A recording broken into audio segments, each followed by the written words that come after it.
ये बहुत अच्छी जानकारी थी जो मैंने सोचा मैंने कहीं पढ़ी तो मैं आप लोगों से शेयर करूं। एक अद्भुत जानकारी, अंत तक अवश्य पढ़ें। बात उन दिनों की है जब हम कॉलेज में प्रथम वर्ष के छात्र थे। दशहरा बीत चुका था, दिवाली समीप थी। तभी एक दिन कुछ युवक युवतियाँ एनजीओ टाइप टोली हमारे कॉलेज में आई। उन्होंने स्टूडेंट से कुछ प्रश्न पूछे, किंतु एक प्रश्न पर कॉलेज में सन्नाटा छा गया। उन्होंने पूछा, जब दीपावली भगवान राम के 14 वर्ष के वनवास से अयोध्या लौटने की खुशी में मनाई जाती है, तो दीपावली पर लक्ष्मी पूजन क्यों होता है, राम की पूजा क्यों नहीं?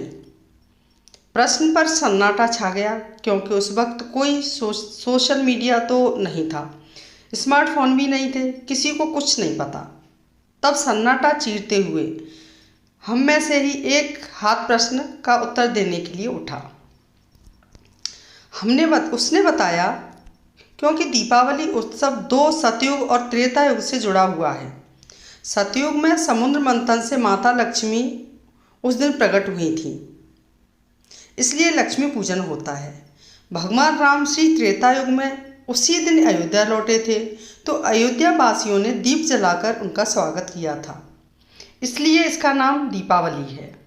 इसलिए इस पर्व के 2 नाम हैं, लक्ष्मी पूजन जो सतयुग से जुड़ा है, दूजा दीपावली जो त्रेता युग प्रभु राम और दीपों से जुड़ा है।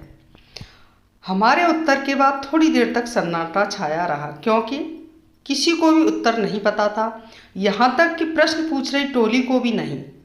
खैर, सबने खूब तालियां बजाईं। उसके बाद एक अखबार ने हमारा इंटरव्यू भी लिया।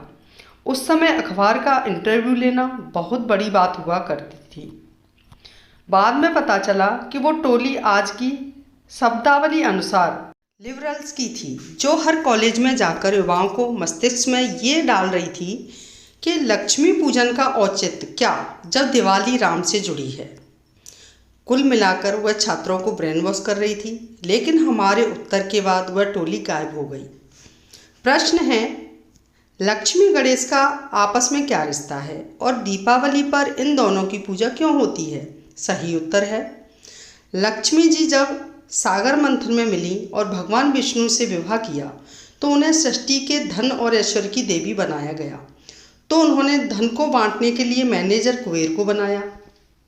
कुबेर बड़े ही कंजूस थे, वे धन बांटते नहीं थे, खुद धन के भंडारी बनकर बैठ गए। माता लक्ष्मी परेशान हो गई, उनकी संतान को कृपा नहीं मिल रही थी। उन्होंने अपनी व्यथा भगवान विष्णु को बताई। भगवान विष्णु ने उन्हें कहा कि तुम मैनेजर बदल दो। माँ लक्ष्मी बोली, यक्षों के राजा कुबेर मेरे परम भक्त हैं, उन्हें बुरा लगेगा। तब भगवान विष्णु ने उन्हें गणेश जी की विशाल बुद्धि का प्रयोग करने की सलाह दी। माँ लक्ष्मी ने गणेश जी को धन का डिस्ट्रीब्यूटर बनने को कहा। गणेश जी ठहरे महाबुद्धिमान। वे बोले, माँ, मैं जिसका भी नाम बताऊंगा उस पर आप कृपा कर देना, कोई किंतु परंतु नहीं। माँ लक्ष्मी ने हाँ कर दी। अब गणेश जी लोगों के सौभाग्य, विघ्न, रुकावट को दूर कर उनके लिए धनागमन के द्वार खोलने लगे।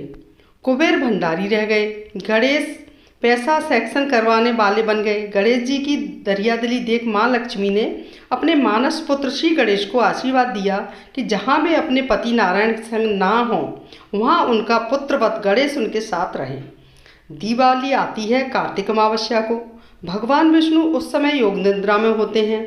वे जागते हैं 11 दिन बाद देव उठनी एकादशी को। माँ लक्ष्मी को पृथ्वी भ्रमण करने आना होता है शरद पूर्णिमा से दिवाली के बीच के 15 दिन, तो वे संग ले आती हैं गणेश जी को। इसलिए दीपावली को लक्ष्मी गणेश जी का पूजन होता है।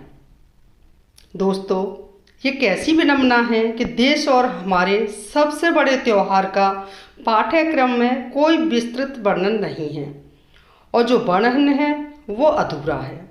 तो दोस्तों, ये जानकारी आपको पसंद आती है तो आप कमेंट्स ज़रूर करें, शेयर करें। धन्यवाद।